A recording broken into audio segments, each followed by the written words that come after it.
Maraming salamat po sa PAMAS sa pagkilala nyo sa aming dedikasyon, sa aming trabaho, mula po sa team ng Batang Quiapo at sa ABS-CBN. Maraming salamat po!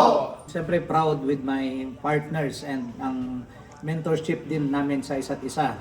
So we're very proud na natawid namin yung project na yon, and then here we are again doing another new project with Direk CM.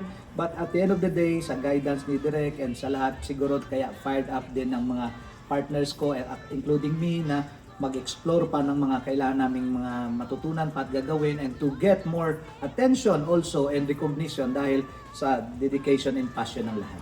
Pagtutulong-tulungan ng mga grupo para i-produce yung Batang Quiapo na napakahirap, napakalaking programa. And naging maganda siya dahil nagsama-sama lahat. Sa leadership din ni Direk Coco, kaya buong-buo yung kwento ng Batang Quiapo. Batang Quiapo was very authentic. Okay, sinasalamin niya yung ano ang buhay ng Pilipino. Okay, so lahat ng ingredients ng Filipino life, lahat ng problema, lahat ng issues, nakita mo yon.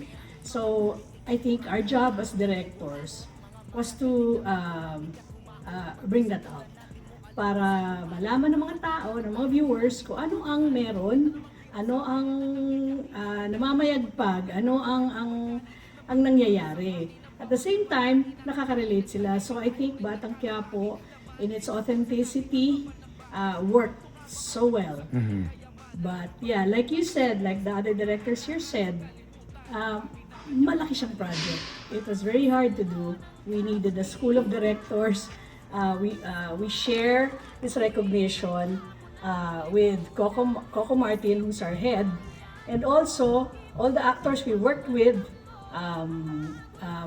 all the staff, all the crew who worked on this huge masterpiece of a show. So yun kasi yun, it was a collaboration to show something authentic, real.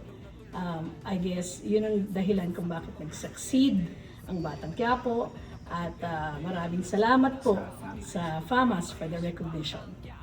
Siyempre masaya po kami na nakatanggap po kami ng ganitong pagkilala mula po sa FAMAS. So lahat po nung pinaghirapan namin, pinagpuyatan, mga pinagtalunan, nagbunga po ng pagkilala. Mas malaking karangalan dahil ibig sabihin nito nagsiset ng standard ang Batang Quiapo, ang buong creative team, ang mga director, at siyempre sa pangunguna po ng aming creative manager na si Direk Coco Martin.